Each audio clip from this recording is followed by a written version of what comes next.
You're listening to PetLifeRadio.com. It's Oh Behave with Arden Moore, the show that teaches you how to have harmony in the household with your pets. Join Arden as she travels coast to coast to help millions better understand why cats and dogs do what they do. Get the latest scoop on famous faces, their perfectly pampered pets, and who's walking who in Rin Tin Tinseltown. From famous pet experts and best-selling authors to television and movie stars, you'll get the latest buzz from wagging tongues and tails. Garner great pet tips and have a doggone fur-flying fun time. So get ready for the pause and applause as we unleash your Oh Behave host, America's pet edutainer, Arden Moore. Welcome to the Oh Behave Show on Pet Life Radio. I'm your host, Arden Moore. Our special guest today is here to inspire us, and she's going to demonstrate firsthand about that powerful connection we have with our dogs. She is the author of a must-read book called Eric's Hope, The Leash That Led Me to Freedom. I want every one of you to please give pause and applause to my new friend, Andrea Chilcote. Welcome to the show, Andrea. Good morning, Arden, and thank you. I'm delighted to be here. Well, we're glad you're here, too. You know, listeners, many of us are fortunate to have in our lives what we call a heart dog. This is the dog who truly fills our heart with love and joy, and no matter what, when they pass on, we still feel them inside us, in our heart. In the new book, Eric's Hope, Andrea conveys that and much more.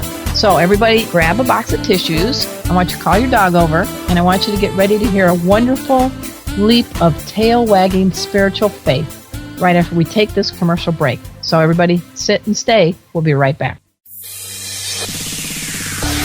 Time for a pause. For furry ones, actually, sit and stay. Oh Behave will be right back.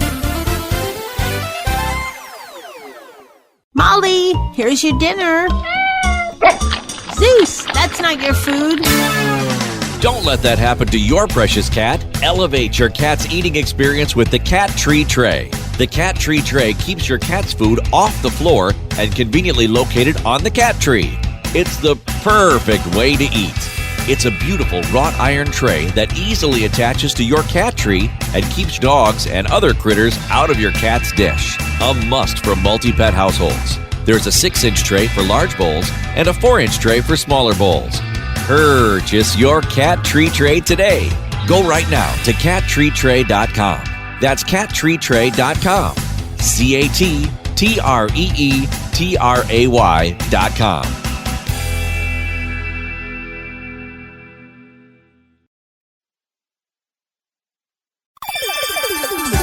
Let's Talk Pets on PetLifeRadio.com. Oh Behave is back with more tail-wagging ways to achieve harmony in the household with your pets. Now, back to your fetching host, America's pet edutainer, Arden Moore. Welcome back to the Oh Behave Show on Pet Life Radio. I'm your host, Arden Moore. Our special guest is author, business executive coach, Andrea Chilcote, and together with Sarah Burden, she has written a very inspiring book called Eric's Hope, The Leash That Led Me to Freedom. The good news is portions of the proceeds are going to be donated to various animal rescue groups, and this book was being published by Crimson Oak Publishing Company. Okay, I covered all the bases, didn't I, Andrea? Yes, I think we got that out of the way. Woo, woo! And I have to disclose, you actually approached me. We've never met, and you said, hey, would you write my foreword? Tell the listeners how that all transpired. Well, there's always connections between people that we don't even know about. And our publisher was connected to your business partner, Dana, and asked if she knew someone who would be appropriate to write the foreword. And as it turns out, you couldn't be more perfect for that. So I learned from that we share a path in some unique way in terms of our growth and awakening that was facilitated by our dogs. You've got that. We got to meet. I really enjoyed this. We met each other in downtown San Diego in the Gas Lamp District at a place, a very pet-welcoming hotel called Hotel Indigo. It's one of my favorite places, and it's where I actually hosted the first National Dog Party Day last year. And I thought it was pretty fitting that you and I arrived with no dogs for a cup of tea to talk a little bit about your book and about crafting the forward. But I don't know, even without the dogs, I still felt like we had some canine chums around us, didn't you? Yes, we certainly did. And as you know, I believe they're always with us in spirit, those who have passed on, and sometimes even the ones who are around. There's some kind of special connection that we have even when they're not by our sides. Yeah, I was laughing because I have a big dog, Chipper, who's a golden retriever husky mix, and in many ways she's rescued me emotionally and spiritually, and I've tried to help her. She was a 3-time shelter reject. She has her own cool, comfy bed, Andrea, in my bedroom. She has a bed in my office. She has a bed downstairs next to the fireplace, and she never jumps up on my bed, my big bed, because she's a husky Siberian golden retriever. Can we say vacuum cleaner? I love this dog. This dog is 9 years old. Right before I went on the air with you, I'm looking around for her because I always have her come into the office before I do a radio show so she doesn't, bark at the delivery person or the dog walking down the street. It's always nice background. And you know where she was, Andrea? She was on my bed with her head on my pillow, sleeping on her side. And then I came in the room and she did that little soft tap, tap, tap of the tail. Like, what do you think? I'm like, I just smothered her in kisses. So I think she's kind of tuned into the show too, I believe. Great. My newest little friend, my little husky's here doing the same thing with me. Is that Kairos? Kairos, yes. Kairos. You got such cool names. Tell us, and we'll get into the book in a minute, but tell us about Kairos, because from one husky lover to another. Oh, Kairos is a special story in and of itself. I lost my husky amigo, who is Eric's hope, in April. He passed away after a long life, but a sudden illness. And a very short time later, when I was not looking for a puppy to come into my life, I learned about Kairos. And at the same time, a friend told me about the 2 Greek words for time, Chronos and Kairos. And Chronos means ordinary clock time, and Kairos is a special time or a supreme moment or a time when time stands still and magical things happen.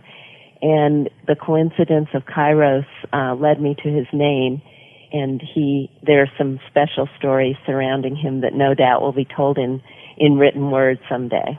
You already teased us at the end of Eric's Hope. There is a little thing at the very end of it where you're giving a preview of book 2. So for someone who's just a rookie author, you're already in the game, man. You're ready for book 2. It's already coming out. Yeah. Awesome. Well, I'm very glad to hear it. So let's get our listeners up to speed. I want to first get a little background about you and Sarah. I mean, you are a business person. You're an executive coach. You've done a lot of leadership development. And you've never really worn your heart on your sleeve, have you, in the business setting? It's been pretty business, right? You had your business game face on. Business game face was all there was until I met Eric. And Eric taught me over the years to soften that a bit, but not until his death did I really learn that lesson. And even when I started my business, which I've had for over 20 years now, when I started my business, which is all about connecting with people and coaching people and helping them, I kept myself out of it. I'd help other people, but I kept myself out of it. Nobody really knew who I was. Mm-hmm. And when I met Sarah in a business context, and we became close friends. And at the time we started to collaborate on this book, I was opening up quite a bit more. I'm not sure that friendship would be as it is if I hadn't transformed as I did. Well, we're both a couple of Libras, and you had a magical birthday earlier this year in October. Yes. Don't worry, folks. She's not 80. She's not going to be 90 like, Betty White, who's forever young. But I turned 50 this year. Woohoo! Good girl. So this is, we were talking a little bit about our parallelisms. And for many years as a newspaper reporter and editor, I just reported about what was happening on others, either good fortunes, misfortunes. And it sounds like you were doing the same. And it took a dog like Eric to kind of get you to really embrace all of life, the good, the sad. What would you say? Yeah, what I did is I went through life not feeling it. I went through life somehow experiencing it without really dipping into the emotional side of it, my own emotions, my own feelings. And strangely, caring about others and being able to connect with others, but not my own.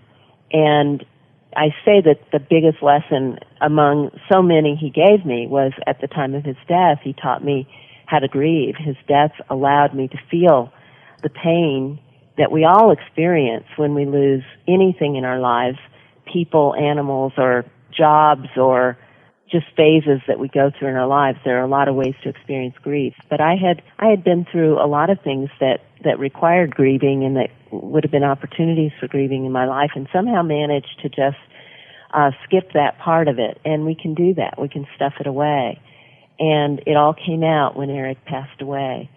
And I chose at that time very wisely, through a lot of good mentorship, to experience it, and was rewarded with the richness of what life really is. Well, I agree. And it is hard sometimes to show a little bit of vulnerability. If you were a dog, you finally showed your belly. That's right. And I'm not going to tickle your belly, I promise, on the air. So here you are, this very successful business person, and you go to this shelter, and you see this dingy-looking dog that is like a Samoyed mix, or all Samoyed, right? Either that or Arctic wolf. I called him the wolf dog in the beginning, and I think he might have been part wolf as I look back. And there was something that said, this is the dog I want to bring home. Why? You know, it's that magic moment of connection. He spoke to me, I spoke to him, and we were fast friends forever, sealed forever. I had to get out of there. I'll never forget walking through the hall and squinting my eyes so that I couldn't see the other dogs. I could hear them, but I couldn't see them. Went right for Eric, got him out of there, and we were joined from that moment on. So what compelled me, I am not sure.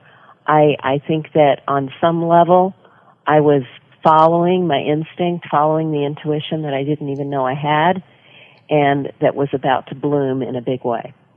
Yeah, and then you bring this dog home, and the day you bring him home, he pops out of your car. Oh, yeah. Runaway. He was a runaway. How's your heart? Lost him the first night, and he was a bad boy. He was a bad boy all of his life. I didn't notice it. You know, a mother doesn't, I suppose. But he gave us trials throughout. And I didn't know anything about raising a dog and providing leadership to him, so we both struggled through it together. Now, I don't want to spill the beans on the book because I want everyone to read it. I got to tell you, folks, you will say, oh, I'm going to just read, a third of the book tonight. No. Just be prepared. You're going to end up taking that book and reading it from beginning to end like I did, because she grabs you. She hooks you in. So I don't want to give away everything, but there is a very powerful character in the book throughout. And, we've got characters. I want to talk a little bit about the princess. We're not talking princess. No. This dog's got the before the name. And then there's a very powerful character named White Wolf. Let's talk a little bit about the princess. What a great name. Well, the princess was my husband's dog, and she did influence my decision to look for Eric, not to pick Eric, but to look for Eric, because I did notice the special relationship she had, and she was also a rescue dog that I gave him. I found her, I rescued her, and gave her to Arthur. And her name was Alice when she came to us. And he took one look at her and he said, we won't be calling the dog Alice. We'll be calling her the princess, because that's who she is. And she most certainly was a princess. And describe what kind of dog she is. She was a Samoyed, and she was very protective of Arthur. She loved Arthur best. She loved me, but Arthur was her human. She was somewhat, the wolf dog came from the pound and was covered in dreadlocks when he came in. And the princess was fairly, she was fastidious. She not the kind of dog to step in a mud puddle, if you will. She was a little put off by this mangy mutt that we brought in. Over the years, though, they did become friends. They did become great pals. Well, don't you think opposites attract sometimes? Oh, yeah. I mean, think of friends you have that are totally different than you that you connect with. I mean, I've got a great friend named Jocelyn who lives down the street, and we found out that we can really travel well together. But I'm the one, if we ever go on a cruise ship, that's up and doing the workout in the morning, because my goal is to weigh the exact same amount as I boarded the cruise ship as I leave it. And she's having a spot of tea in the morning and munching on her toast. And we, on paper don't seem to have a lot in common, but she's just somebody nice that you can travel with. And, I'm very grateful that I have a friend like her. So I think opposites do attract in friendships, in relationships, in adopting pets. I had no clue I would pick a golden retriever husky mix as a dog. And like you, it was that magic moment when I saw Chipper's bio on the rescue site, and I spent 2 hours meeting her, and I brought home a 60-pound dog after having a corgi. So I had to learn what it was like to have a dog that was 60 pounds and a tail. And all of a sudden, everything that was on my coffee table was briskly gone. You didn't have to worry about that with a corgi, But none of it matters when you fall in love, does it? No, not at all. At all. I just got a better vacuum cleaner. You learn to compromise, right? That's right. So we've got the princess. Now, we're going to take a quick commercial break, and we're going to talk to Andrea Chilcote. She is the author of Eric's Hope, The Leash That Led Me to Freedom. She wrote that with Sarah Burden. We've got to take a commercial break, and we're going to learn about who the heck White Wolf is in this amazing book right after this commercial break. So everybody just sit and stay. We'll be right back. Time for a walk on the red carpet, of course. All Behave will be back in a flash right after these messages. Begging to hear more of your favorite show? Full episodes of all our shows are available on demand. Go to PetLifeRadio.com to fetch our entire lineup of Possum Pet podcasts. Also, dig us up in iHeartRadio and iTunes. Let's talk pets. Live and on demand, only from Pet Life Radio. Let's talk pets. Let's talk pets On Pet Life Radio. Pet Life Radio. PetLifeRadio.com. Hi, I'm Dean Koontz, and you're listening to Oh Behave with Arden Moore on Pet Life Radio. We're back from the lot. Just checked the paper, and we had a record showing at the box. The letterbox, that is. Now back to Oh Behave. Here's Arden. Welcome back to the O Behave Show on Pet Life Radio. I'm your host, Arden Moore. I'm delighted that we have Andrea Chilcote on the air. She is the author with Sarah Burden of Eric's Hope, The Leash That Led Me to Freedom. And it is a book that she just bears her soul. There's many of us that put on our, as we call it, our business game face, our poker faces, whatever it is. We don't want everybody to really know our true emotions sometimes because, that's going to make us vulnerable.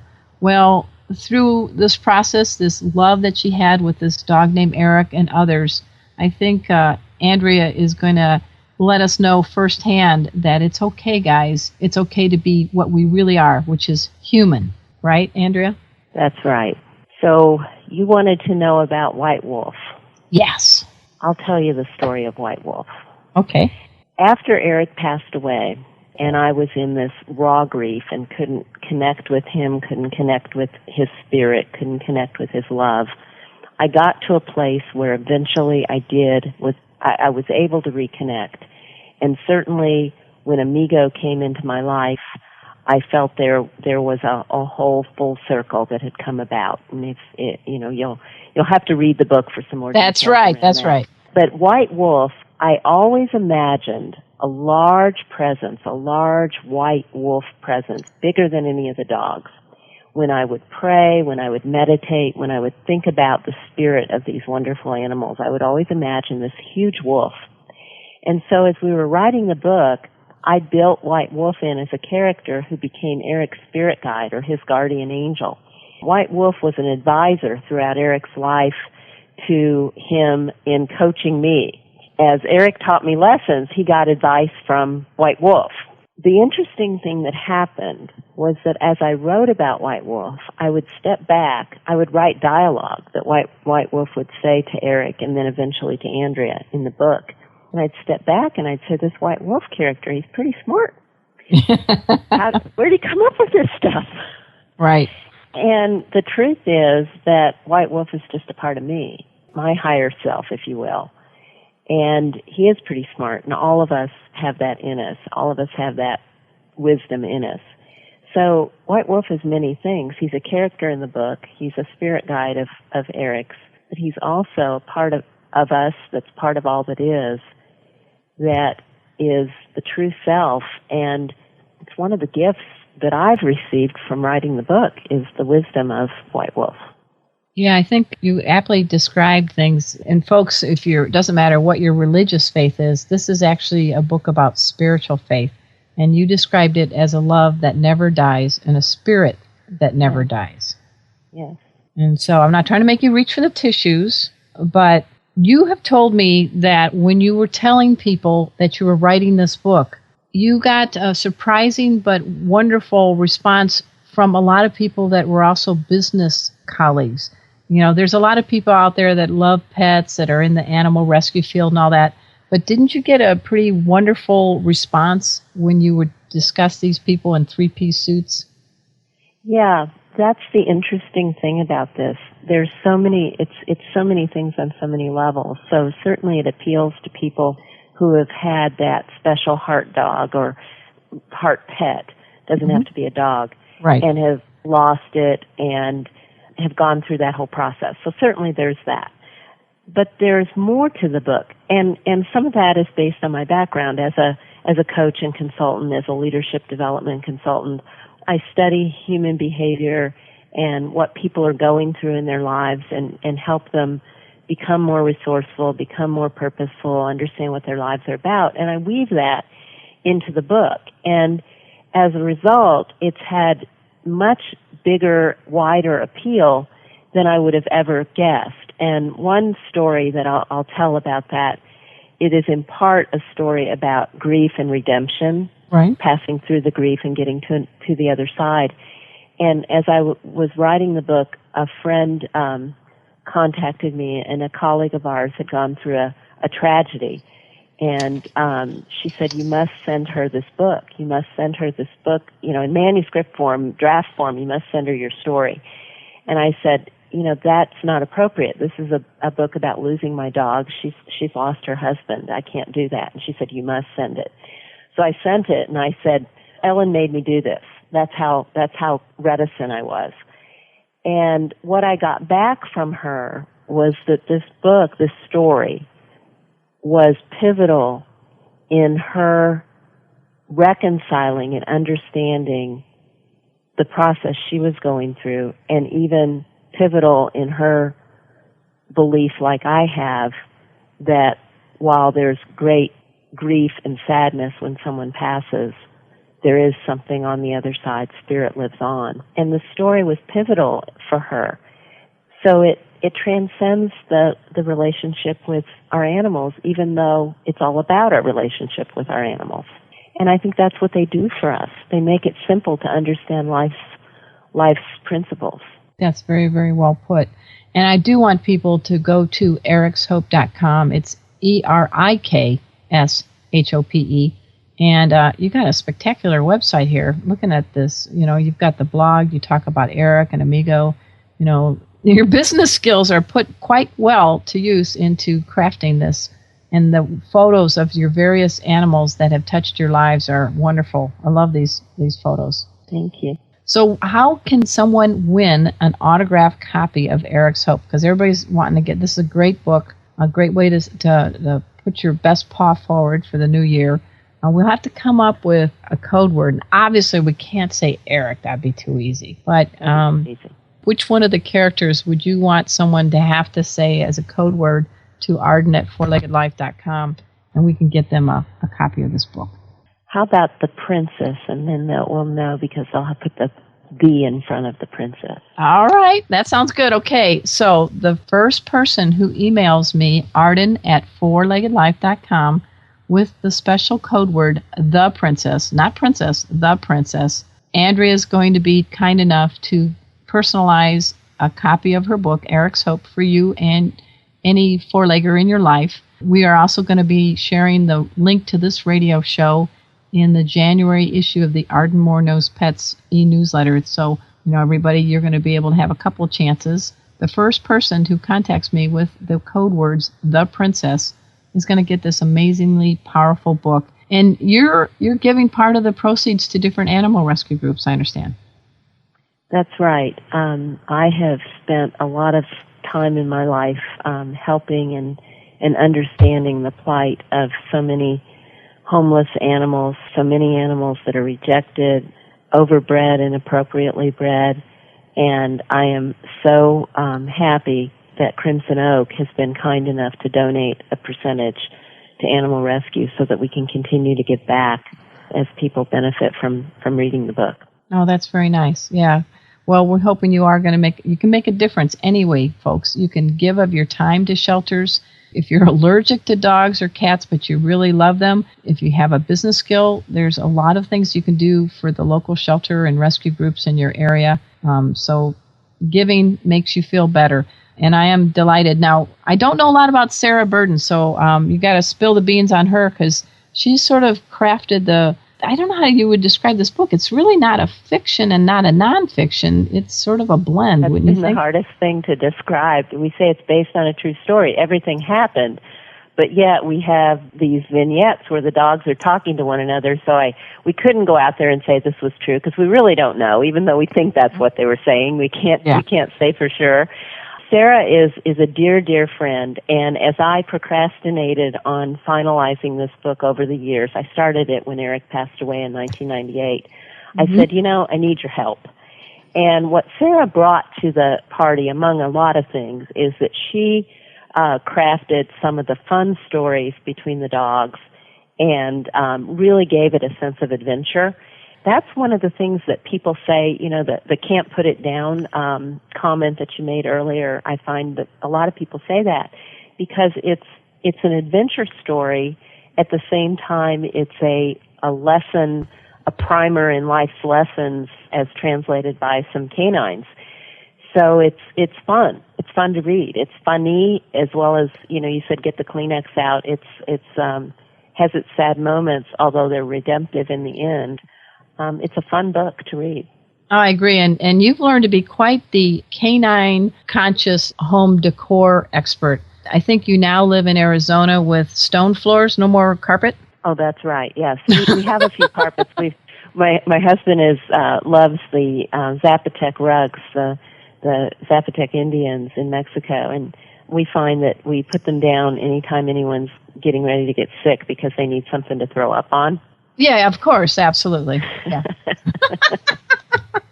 I know, years ago I had Berber carpet in my living room, and my corgi, Jazz, strategically decided when he was bored one day at home alone to not just pull up the edges along the perimeter and baseboard. Oh, no. He decided it was much better to start exactly in the middle of the room and just do a little sun circle.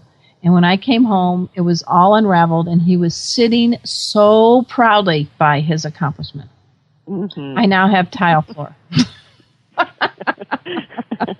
So I think some of the lessons they teach us can be spiritual, but I think they also teach us not to just hang on so tightly to material goods. Don't you agree? Oh, that's right. Yeah. It's like lighten up is the message. Lighten up. There you go. Lighten up, yeah. Or I'll redo your carpet in my own way. All right, we're speaking with Andrea Chilcote. She is the author, along with her friend Sarah Burden, of the book Eric's Hope, The Leash That Led Me to Freedom. They have an amazing website. It's ericshope.com, and Eric is with a K. We have other characters in the book. I don't want to spill the beans, but, this is a story that goes through a couple of decades, I guess, almost, with different dogs that have influenced Andrea. And can you give us a little bit of a preview about what's coming up with Book 2? Yes. Amigo followed Eric. Amigo was, in fact, Eric's hope, and he was born 2 months after Eric passed. And while I share in the book a story about Amigo's early years and tease a little bit about the princess and her signal to Amigo at the end of the book, I don't really talk about any of the lessons learned from his life, and they're there in abundance. I'm planning definitely some more work and some more adventures. Okay. Stay tuned on that. All right. And in January, February, are there any places that people can catch you in person on promoting the book Eric's Hope? Check ericshope.com for locations. We're in the process of calendaring all of those now. So stay tuned, and also like us on Facebook at Eric's Hope. Okay, well, that sounds good. And I got to tell you, I was honored to be asked to write your foreword, and You did inspire me. When I was writing it, I actually had the hair on my arm raise, which is always a good sign. That's wonderful to hear. You got to write from the heart. All right, everybody. We're delighted that we've had Andrea Chilcote as our guest, and I want to give a pause up to Eric, the Princess, White Wolf, Amigo. I'm hoping I'm not missing anybody. Kairos. Yeah, Kairos. Woohoo! Howl! I'm howling for Kairos. And for all of you listeners who have a special dog, cat, iguana, turtle, any pet in your life that has really touched your heart, a touchstone, if you will, to your heart, don't take that for granted. We may not be the wealthiest people on this planet, but if we give our pets the opportunity, they can truly enrich us. And I urge you all to get a copy of Eric's Hope. It is a book that you will find yourself not able to put down until the very last page. So now you've got me impatient, waiting for the next book. No pressure, Andrea. Well, it won't take 11 years, I'll tell you that. Okay, all right. We heard it here first on the O Behave Show. Again, go to ericshope.com, and the first person who emails me, Arden, at 4-Legged Life, with the code words, The Princess, you're going to win an autographed copy of Eric's Hope from our guest, Andrea Chilcote. All right. Well, thank you so much for being a guest on the show. It wasn't as bad as going, to the dentist without anesthesia, was it? Arden, it was delightful. Dentist is a whole different matter. That's another thing we share. We don't like that, neither one of us. That's true. Well, I hope someday we'll get to be back at Hotel Indigo and maybe Kairos. I'm going to pronounce it wrong. Kairos? Did I read it right this time? Kai. It's like Egypt with an S. Okay, Kairos has got to meet Chipper because they've got, they got some, Got a lot in common. Yeah. Yes, they do. We'll have to get Kairos on a surfboard too, maybe next time you're in town. We'll try. Don't like water. You've got the retriever in there. Oh, yeah, that's true. She makes a splash with that. All right, everybody, go check out Eric's Hope. And also at this time, I want to give a big shout out to my producer, Mark Winter. He is just quietly and powerfully making this show and all the shows on Pet Life Radio just pop. We have over 6 million listeners on our network. Wow. And that a lot is due to the work behind the scenes of Mark Winter. So I'm giving a big pause up to him. He's probably blushing right now behind the microphone, but he can't say anything because I'm talking. All right, everybody, check out the Ardmore Knows Pets e-newsletter. It's fun, free, and we do a lot of giveaways like this, an autographed copy of Eric's Hope signed by Andrea. Maybe we can could Sarah sign it for us too, Andrea? Certainly, we'll make that. We'll arrange for that. Okay. All right, I just want to make sure we give a shout out to her as well. So until next time, this is your flea-free host, Arden Moore, delivering just 2 words to all you 2, 3, and 4-leggers out there. Oh, behave. Coast to coast and around the world, it's Oh Behave with Arden Moore. Find out why cats and dogs do the things they do and get the latest buzz from wagging tongues and tails in Rin Tin Tinseltown. From famous pet experts and best-selling authors to television and movie stars, you'll get great tail-wagging pet tips and have a fur-flying fun time. All Behave with America's pet edutainer, Arden Moore. Every week on demand. This is the place for a special paparazzi treat. Only on PetLifeRadio.com.